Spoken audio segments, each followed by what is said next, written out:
ओंकाराच्या नित्य साधनेचे उपयोग कितीतरी गोष्टींसाठी आहेत मंडळी. दैनंदिन जीवनामधल्या आपल्या कितीतरी गोष्टींसाठी ह्या ओंकाराच्या नित्य साधनेचा उपयोग हा अनन्यसाधारण आहे. त्यातल्या काही गोष्टी आपण आता आपल्या डोळ्यासमोर बघूया. आपण त्याचा परामर्श घेऊया की कुठल्या कुठल्या गोष्टींसाठी ओंकार कसा कसा उपयोगी पडतो हे आपण पाहूया. पहिली गोष्ट म्हणजे आवाज.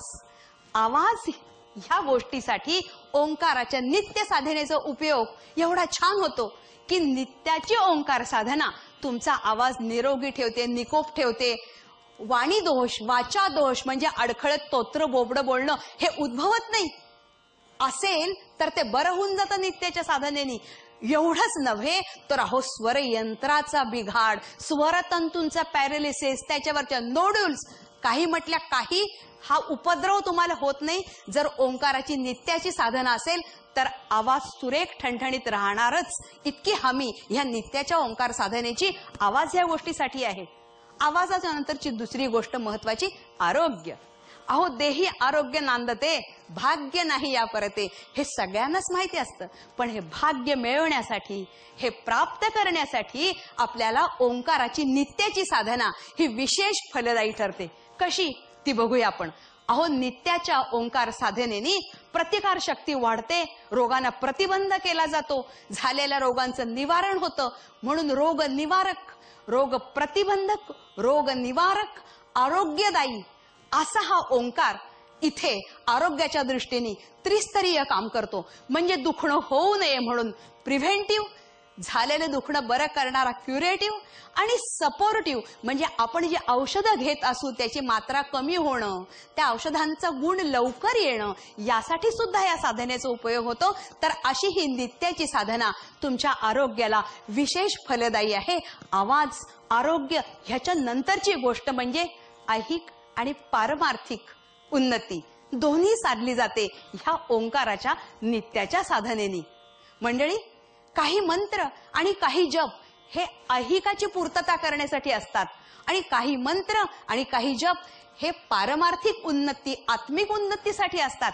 पण ह्या ओंकाराच्या नित्याच्या साधनेचं आगळे वेगळं वैशिष्ट्य ते हेच आहे की ऐहिकाच्या पूर्ततेसाठी म्हणून केलात तरी ऐहिकाची पूर्तता करण्याबरोबर आत्मिक आणि आध्यात्मिक उन्नती सुद्धा होत असते. आणि आध्यात्मिक आणि आत्मिक उन्नतीसाठी करायचं म्हटलं तरी ऐहिकाची पूर्तता होणं जे गरजेचं असतं तेही केलं जातं. असं आगळे वेगळं वैशिष्ट्य ह्या ओंकाराच्या नित्याच्या साधनेचं आपल्या ऐहिकाची पूर्तता करणं आणि आत्मिक उन्नती करणं याच्यासाठी आहे.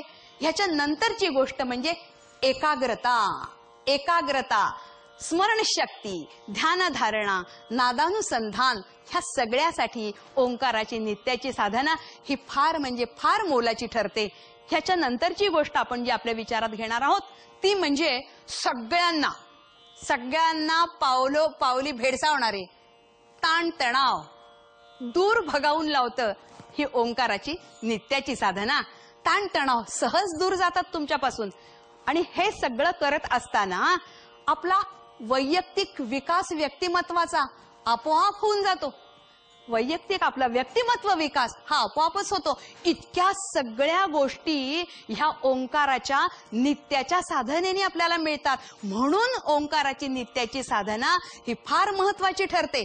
इतक्या सगळ्या गोष्टी ज्याच्यामध्ये कव्हर केल्या जातात त्याच्या बाबतीत आपल्याला नक्कीच असं म्हणावं असं वाटेल की इट इज सोल्युशन. ओंकाराची नित्याची साधना म्हणजे काय तर it is solution to all or every problem. आणि आपल्या संस्कृत मध्ये अगदी एका वाक्यात पटकन काय आपण म्हणू शकतो की ओंकारम इति इदम सर्वम. ओंकाराने काय मिळत नाही, ओंकाराने सगळं काही आपल्याला मिळतं, सगळं प्राप्त होतं. स्वरयंत्र तसे श्रवणेंद्रिय ही, स्वरयंत्र तसे श्रवणेंद्रिय ही, ओंकाराने दोषरहित ते, ओंकाराने दोषरहित ते, हृदय स्पंदन नीट चालते, अंतर्बाह्य सुधारून जाते, हृदय स्पंदन नीट चालते, अंतर्बाह्य सुधारून जाते.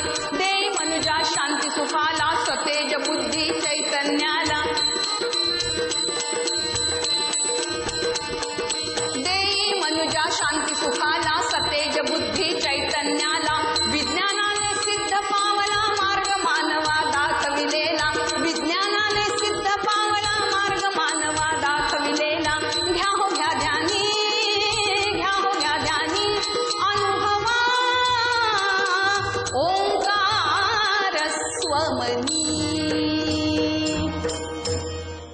ओंकाराने सगळं काही मिळतं, काय मिळत नाही.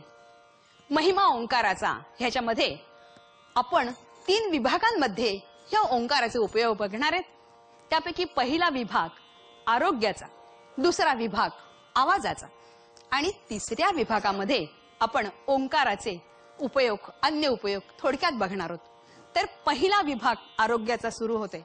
ओंकाराच्या उच्चाराने व्याधी पळती दूर. ओंकाराच्या उच्चाराने व्याधी पळती दूर. व्याधी पळती दूर. ओंकाराच्या उच्चाराने व्याधी पळती दूर. ओंकाराच्या नित्य पठणे. ओंकाराच्या नित्य पठणे होई रोग प्रतिकार. म्हणून ओंकार स्मरा. नित्य ओंकारा जपा.